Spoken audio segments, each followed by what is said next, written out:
ഇന്നൊരു കൊഴുവാപ്പീര കഴിച്ചാലോ? എങ്ങനെ കൊഴുവാപ്പീര ഉണ്ടാക്കണേന്ന് നോക്കാം. ആദ്യം തന്നെ കൊഴുവയാണ്. ശരിക്കും കൊഴുവാപ്പീര ഉണ്ടാക്കുന്നത് കുഞ്ഞു കൊഴുവ വെച്ചിട്ടാണ്, പക്ഷെ നമുക്ക് വലിയ കൊഴുവയാണ് കിട്ടിയിട്ടുള്ളത്. അപ്പോൾ അത് നമ്മൾ വേവിച്ചിട്ട് അത് മാറ്റി വെച്ചിട്ടാണ് പ്രിപ്പറേഷൻ സ്റ്റാർട്ട് ചെയ്യുന്നത്. എന്താണെങ്കിലും കുഴപ്പമില്ല, ഏത് കൊഴുവയാണെങ്കിലും കുഴപ്പമില്ല. ചില നാട്ടിലെ വേളൂരി എന്നൊക്കെ പറയാം. അപ്പം ഈ ഒരു പാകത്തിലാണ് നമുക്ക് കിട്ടിയിട്ടുള്ളത്. ഇനി പീര വച്ചിക്കാനായിട്ട് എന്തൊക്കെയാ വേണ്ടത് നോക്കാം. ആദ്യം തന്നെ തേങ്ങ, ചിരവിയ തേങ്ങ എടുത്ത് വെച്ചിട്ടുണ്ട്. പിന്നെ ഇതിലെ പ്രധാനപ്പെട്ട ഇൻഗ്രീഡിയന്റ് ഉള്ളിയാണ്. നല്ലോണം ഉള്ളി വേണം. ഉള്ളി കൂടുന്നതനുസരിച്ചിട്ട് ടേസ്റ്റ് കൂടും. പിന്നെ നമ്മുടെ പീരയിലേക്ക് ആഡ് ചെയ്യുന്നത് ഞങ്ങൾ കുറച്ച് കരിവേപ്പിലയും കൂടെ ഇട്ട് ചതയ്ക്കാറുണ്ട് കേട്ടോ. പ്രത്യേക ടേസ്റ്റ് ആണ്. പിന്നെ ലാസ്റ്റ് നമുക്ക് ഇത്തിരി വെതറാനും കരിവേപ്പില വേണം. പിന്നെ കുടംപുളി ഉണ്ട്. കുടംപുളി ഇട്ട് വേവിക്കാൻ വേണമെങ്കിൽ, അല്ലെങ്കിൽ പീര വറ്റിക്കുന്ന സമയത്ത് ചെറുതായിട്ട് ഒന്നും കൂടെ കട്ട് ചെയ്തിട്ട് ഇട്ട് കഴിഞ്ഞാൽ നല്ല ടേസ്റ്റ് ആയിരിക്കും. പിന്നെ പച്ചമുളക് ഇത്രയും വേണ്ട, നമുക്ക് എരിവ് നോക്കിയിട്ട് വേണം പച്ചമുളക് ചേർക്കാനായിട്ട്. അപ്പം ആവശ്യത്തിന് പച്ചമുളക്, കരിവേപ്പില കൂടാതെ തന്നെ ഏറ്റവും പ്രധാനപ്പെട്ട ഒരു ഇൻഗ്രീഡിയന്റ് ആണ് വെളുത്തുള്ളിയും. ഈ വെളുത്തുള്ളി എന്ന് പറയുന്നത് ചിലർക്ക് അതിന് ചൊവ്വ ഇഷ്ടമല്ല. നമ്മളൊരു ഗ്യാസിന്റെ ഇഷ്യൂ ഒന്നും വരാതിരിക്കാൻ വേണ്ടി മാത്രം പേരിന് ചേർക്കുന്നതാണ്. അപ്പൊ ഇത് രണ്ടും ഓപ്ഷണൽ ആണ്. അതായത് വെളുത്തുള്ളിയും കരിവേപ്പിലയും അത് കൂടെ ഇട്ട് ചതയ്ക്കണമെന്ന് നിർബന്ധമില്ല, പക്ഷെ നമ്മൾ ഇവിടെ അത് ചെയ്യാറുണ്ട്. ഇഞ്ചി മസ്റ്റ് ആണ്, ഇഞ്ചി ഇട്ടേക്കണം. ചെറിയൊരു കഷ്ണം ഇഞ്ചി ഉണ്ട്.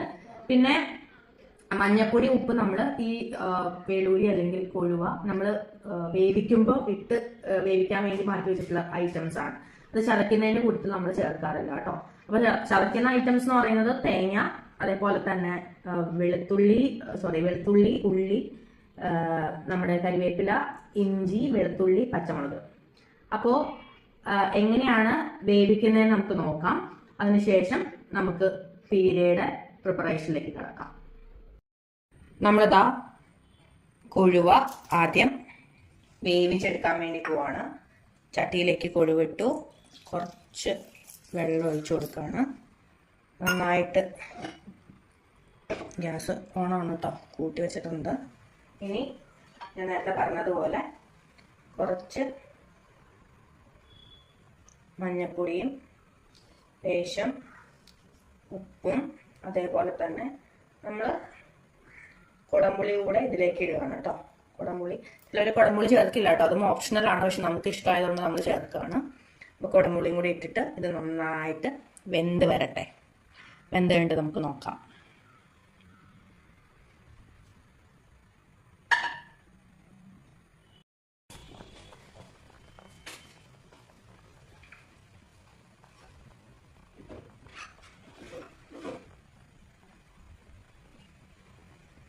കൊഴുവ വറ്റി വരുമ്പോഴേക്കും നമുക്ക് അതിലേക്ക് ചേർക്കാനുള്ള പീര, വറ്റിക്കാനുള്ള പീര തയ്യാറാക്കാം. അത് നമ്മൾ നേരത്തെ പറഞ്ഞതുപോലെ തേങ്ങ ഇട്ടിട്ടുണ്ട്. 4 പച്ചമുളക് ചേർക്കണ്ടുള്ളൂ കേട്ടോ. ഒരെണ്ണം ഞാൻ മാറ്റി വെച്ചിട്ടുണ്ട്. പിന്നെ ഇഞ്ചി ചേർത്തു, വെളുത്തുള്ളി, അതിനുശേഷം ഞാൻ പറഞ്ഞ പോലെ ഏറ്റവും പ്രധാനപ്പെട്ട ഇൻഗ്രീഡിയൻ്റ് ആയിട്ടുള്ള കുഞ്ഞുള്ളി ചേർക്കുകയാണ് കേട്ടോ.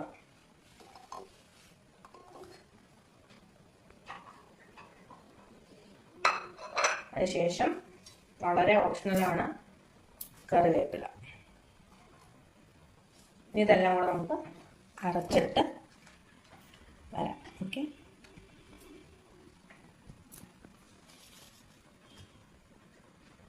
നമ്മൾ മിക്സിയിൽ ഫ്രണ്ടിലേക്കല്ല റിവേഴ്സ് വേണം ചെയ്യാൻ കേട്ടോ. ഒരു 3 പ്രാവശ്യം ഞാൻ റിവേഴ്സ് ചെയ്തിട്ടുണ്ട്. ഇതെങ്ങനെ വന്നു നമുക്കൊന്ന് നോക്കാം. എന്നിട്ട് പോരെങ്കിൽ നമുക്കൊന്നും കൂടെ അടിച്ചാൽ മതി. പക്ഷെ നല്ല ഭംഗിയായിട്ട് വന്നിട്ടുണ്ട്. ഇത്രയും മതി. പീരയ്ക്കുള്ള പരുവം ഇത്രയാണ്. ഇത് ഞാനൊരു പാത്രത്തിലേക്ക് മാറ്റി കാണിച്ചു തരാം. നമ്മുടെ പീര റെഡി ആയിട്ടുണ്ട്. ഈ ഒരു ബൗളിലേക്ക് ഞാൻ മാറ്റി. ഇതിൻ്റെ പാകം മനസ്സിലായെന്ന് വിചാരിക്കുന്നു. ഇത്രയും ആയാൽ മതി കേട്ടോ. ഇനി നമ്മുടെ കൊഴുവ വറ്റി തുടങ്ങിയിട്ടുണ്ട്, നന്നായിട്ട് വെന്തിട്ടുണ്ട്. അപ്പോൾ ഇതിൽ കുടംപുളി ആഡ് ചെയ്തുകൊണ്ടാണ് ഒരു കറുത്ത കളറ് അതിലേക്ക് വന്നിട്ടുള്ളത് കേട്ടോ. പിന്നെ മഞ്ഞപ്പൊടിയൊക്കെ ലേശം കൂടുതലാണെന്ന് തോന്നും. കുഴപ്പമില്ല, നമ്മളിനി പീര ചേർക്കുമ്പോൾ അതിലേക്ക് ഇനി വേറെ മഞ്ഞപ്പൊടി ഇടേണ്ട കാര്യമില്ല. ഇനി ഒരു കാര്യം പറയാനുള്ളത്, ഞങ്ങളിവിടെ പീര ഉണ്ടാക്കുമ്പോൾ ഞങ്ങൾക്ക് ഇതിന് മുള്ള് ഇഷ്ടമല്ല. കുറേ പേര് ഇപ്പോൾ ഈ ഒരു വീഡിയോ കാണുമ്പോൾ ഇതിന് എതിർപ്പ് നിങ്ങൾക്ക് തോന്നാം. കാരണം അതിന്റെ കാൽഷ്യം ഇരിക്കുന്നത് ആ കുഞ്ഞു മുള്ളിലാന്നൊക്കെയാണ് നമ്മൾ പറയുക. പക്ഷെ ഇവിടെ നമുക്ക് മുള്ള് കടിക്കാൻ ഇഷ്ടമല്ലാത്തതുകൊണ്ട് ഞങ്ങൾ എന്താ ചെയ്യാന്ന് വെച്ച് കഴിഞ്ഞാൽ ഇത് പറ്റിച്ചതിന് ശേഷം ഇതിലെ കൊഴുവ ഓരോന്നായിട്ട് എടുത്ത് അതിന്റെ മുള്ള് സെപ്പറേറ്റ് ചെയ്തിട്ട് അതിന്റെ മാംസം മാത്രമേ നമ്മൾ എടുക്കാറുള്ളൂ. ഇത് അതിന്റെ ഗുണം നമുക്ക് കിട്ടില്ല എന്നൊക്കെ പറയുന്നവരുണ്ടാവാം, അങ്ങനെ വിശ്വസിക്കുന്നവരുണ്ടാവും. പക്ഷെ നമ്മൾ ഓരോരുത്തരും നമ്മുടെ വീട്ടില് കുക്ക് ചെയ്യുന്നത് നമ്മുടെ ഇഷ്ടങ്ങൾക്കനുസരിച്ചിട്ടല്ലേ. നമുക്ക് എല്ലോ അല്ലെങ്കിൽ മുള്ള് പോലത്തെ സംഭവങ്ങളൊന്നും കഴിക്കാൻ താല്പര്യം ഇല്ലാത്തതുകൊണ്ടാണ് നമ്മൾ അങ്ങനെ ചെയ്യുന്നത്. ഇല്ലാത്തവർക്ക് നേരിട്ട് ഇത് അങ്ങനെ തന്നെ എടുക്കാം.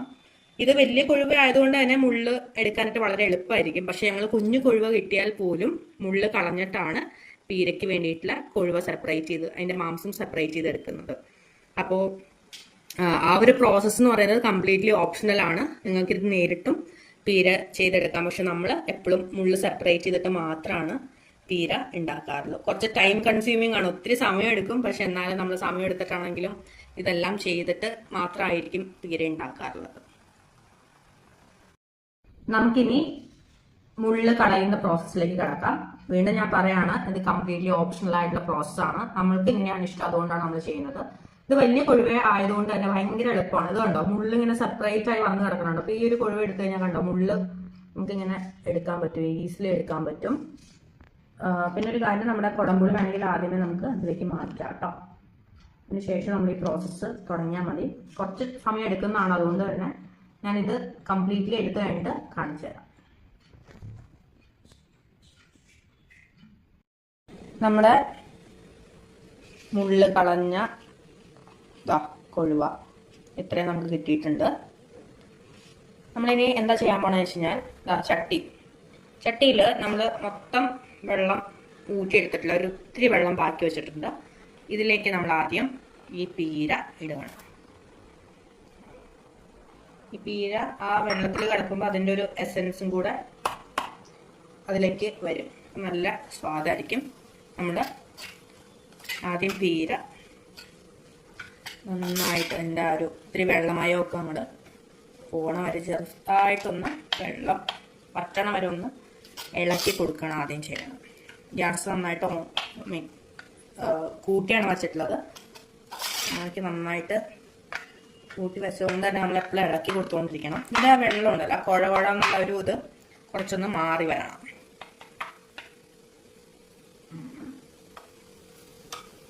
എന്നിട്ട് നമുക്ക് നോക്കാം. ആ വെള്ളമയം മൊത്തം പോയിട്ടില്ല എങ്കിൽ പോലും ഒരു 70% പോയിട്ടുണ്ട്. നമ്മൾ ഈ സമയത്താണ് നമ്മുടെ കൊഴുവ ചേർക്കുള്ളൂ. വലിയ കഷ്ണമായിട്ടൊക്കെ നിങ്ങൾക്ക് തോന്നാം, പക്ഷെ നമ്മളിങ്ങനെ ഇളക്കിയൊക്കെ വരുമ്പോഴേക്കും അത് ഉടഞ്ഞോളും, അത് ഉടഞ്ഞു പോവും. അതുകൊണ്ടാണ് നമ്മൾ വലിയ പീസസ് ആയിട്ട് തന്നെ അതിലേക്ക് ഇട്ടിട്ടുള്ളത്. ഒരുമിച്ച് നന്നായിട്ട് ഉണ്ടോ. മഞ്ഞപ്പൊടി നമ്മൾ അധികം ഇട്ടുകൊണ്ട് തന്നെ നമുക്ക് ഇനി മഞ്ഞപ്പൊടി ഇടേണ്ട ആവശ്യമില്ല, നല്ല കളറുണ്ട്. ഉപ്പും നന്നായിട്ട് തന്നെ ഉണ്ടാവും.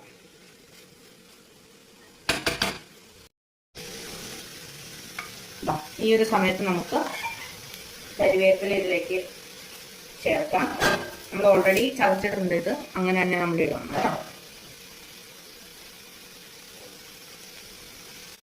നമ്മളിത് വെള്ളമൊക്കെ നന്നായിട്ട് വറ്റി കഴിഞ്ഞു. ഇനി അടി പിടിക്കാതിരിക്കാൻ നമ്മൾ ഈ ഒരു പോയിന്റിൽ കുറച്ച് ഒരു സ്പൂൺ കേട്ടോ പച്ച വെളിച്ചെണ്ണയാണ്. റിഫൈൻഡ് ഓയിലൊന്നും ഉപയോഗിച്ചേക്കരുത്, പച്ച വെളിച്ചെണ്ണ ഒഴിക്കാം, നല്ല സ്വാദായിരിക്കും.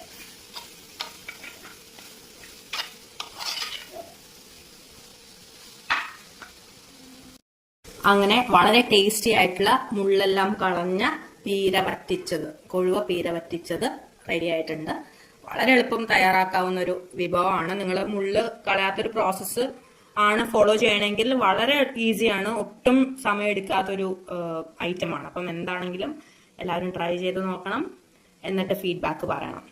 മുള്ള് കളഞ്ഞുണ്ടാക്കുന്നവരാണെങ്കിൽ ഒരു തവണ ഇങ്ങനെ ഒന്ന് ഉണ്ടാക്കി നോക്കൂ, ഭയങ്കര ടേസ്റ്റാണ്. കുഞ്ഞുങ്ങൾക്കൊക്കെ കൊടുക്കാനൊക്കെ വളരെ എളുപ്പമായിരിക്കും. നമുക്ക് കഴിക്കുമ്പോൾ നല്ല സുഖമാണ്, മുള്ളും ഒന്നും കഴിക്കാതെ വളരെ ടേസ്റ്റിയാണ്. അപ്പോൾ എല്ലാവരും ട്രൈ ചെയ്ത് നോക്കണം. Thank you.